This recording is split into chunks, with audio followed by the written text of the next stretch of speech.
Yes, yes, yes. Conscious Black Strength and Power. Prophet Brian here, otherwise known as Ras I Am. Black Star Movements Associations, international, global, worldwide. We're just here currently in the Toronto, Ontario, Canada. Yeah, man. Place that I grew up, my home, way out of Africa, and the way out of Jamaica where I was born. You know, different homes across the globe in regards to, you know, where I was born, where I've become citizen in my ancestral homeland. So basically that triangle between Africa, Jamaica, and right here in Canada. Yeah, it's basically giving thanks for life and just catching a few clips here to show once basically Toronto, which I haven't previewed as yet on the Black Star Movement Association channel, and just here headlining it to make sure that ones know that, yeah, Black Star is international, the focus is Africa. We're giving y'all some views of places I'm traveling, places I've been, and places I'm planning to go. So right now it's just the 6th of Toronto, Canada, T-Dot, and basically there is the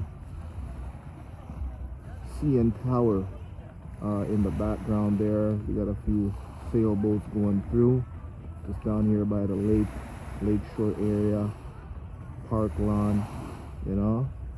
Big up to all my brethren and sisters here, knew over the years, grew up together, and you know, various different moves. We're all grown now, some of us married, some of us with children, some of us take on different faiths, and I particular, you know, from an early age until present, awakened to the consciousness of Rastafari, Bubba Shanti specifically, which is just basically a black consciousness, a black reality, peace, love, righteousness, and basically a submission to the Most High God, the ruler of creation, and highlighted in the personification of His Imperial Majesty Emperor Selassie of Ethiopia, fulfilling prophecy, our own divine majesty, the Almighty, with the kingdom set it up on earth there, sitting upon David's throne to the Solomonic dynasty.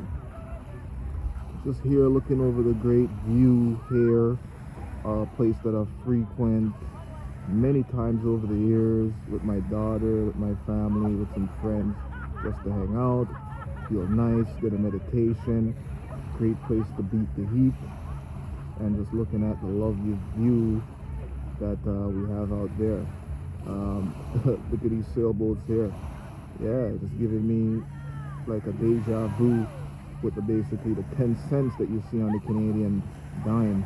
We have these boats going through as well. So yeah, picture perfect. Yeah, it's just like the 10 cents. I don't have one in my pocket here, I could have shown you, but same sailboat scenario. So it just stands as testament as how real that coinage is based off of that. But yeah, man, give thanks for life. You know, just maybe a few miles down there, or you could see basically these are the island there. You have the center island, place that, you know, every year used to go, whether it was the Carnival Caravana or other things. You could go over there and go to a little theme park setting, pet some animals, ride on a horse, a pony, and a few other rides, see some beautiful flowers and fountains, and just hang out, take the ferry across and take the ferry back. And yeah, just benefiting off the cool breeze or the cool air off of the lake. Unfortunately, this lake is nothing like Florida or the Caribbean Sea or even Ghana at Labadi Beach, because it's cold year-round. Even in the hottest of summer, while the temperature may rise by some degrees Celsius or Fahrenheit, it's still fairly cold. It's freezing if you would go in there. That's how it is when you're living in the northern region of the world. But give thanks just the same. A lot of memories here in the dot. Give thanks for life every time we're there. Consciousness, strength, power, reality, truth, love, life, courage. Yeah, man. And the stars because it's shining, you know?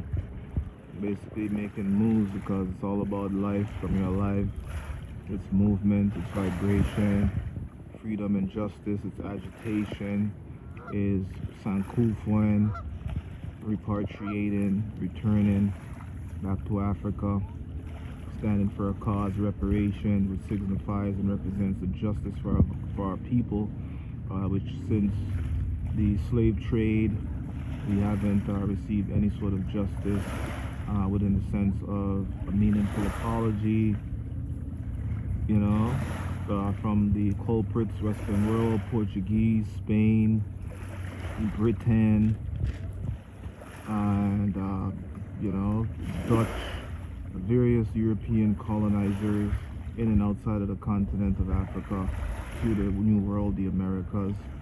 And we're still here fighting the good fight. I know they try to paint a brush based on slavery being formally abolished by Britain in 33, and you know, the progression of that, because it didn't happen overnight.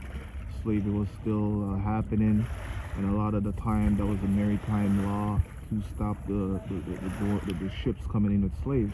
But on the plantation that slaves were at prior, they were still being enslaved, used as chattel, bought and sold on the plantation, because it was a business of slaving black people. They were used for their labor, butlers and, you know, caretakers of the farm, caretakers, babysitters and nannies of the slave master and their children, and even the upkeeping of the slaves, because we were bred and kept as cattle, used as chattel, from the South, Florida, all the way up to presently right here up in Canada, which was known as one of the places of freedom with the Underground Railroad, Harriet Tubman and so forth. Head to the north, which was a little better than in the south, and even over at Canada, that basically did away with slavery, emancipation before the United States. But it wasn't so graceful over here as well, because slavery was very much still present throughout the world, in the Americas. And racism, just like yesterday, it still very much still existed.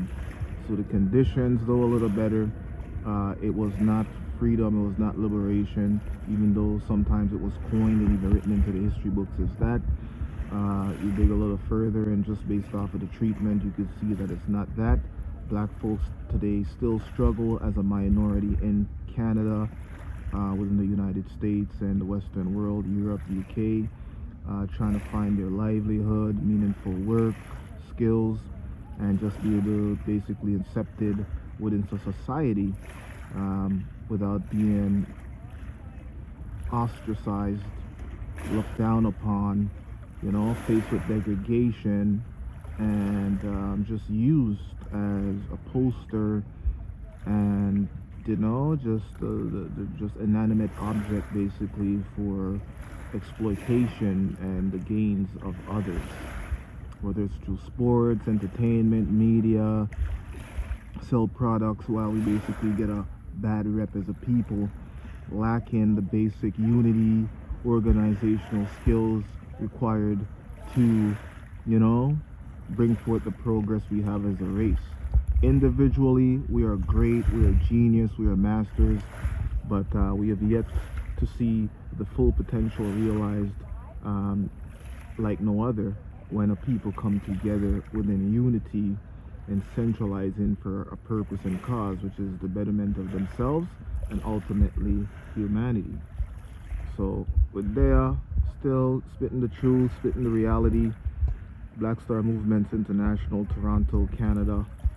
Yeah, the 6th, one of my homes away from home in the Western world, just passing through down by the lake here, and just giving thanks to life.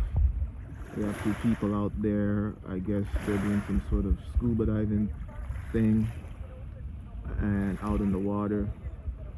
And yeah, just here in the early fall season, getting a bit cooler, but give thanks, today's a lovely day, and as you can see, it's very clear here on Ontario Lake. So Black Strength and Power one and all. Prophet Brian, Rasayam, Black Star Movement Association. Don't forget to subscribe, comment, like, share this video.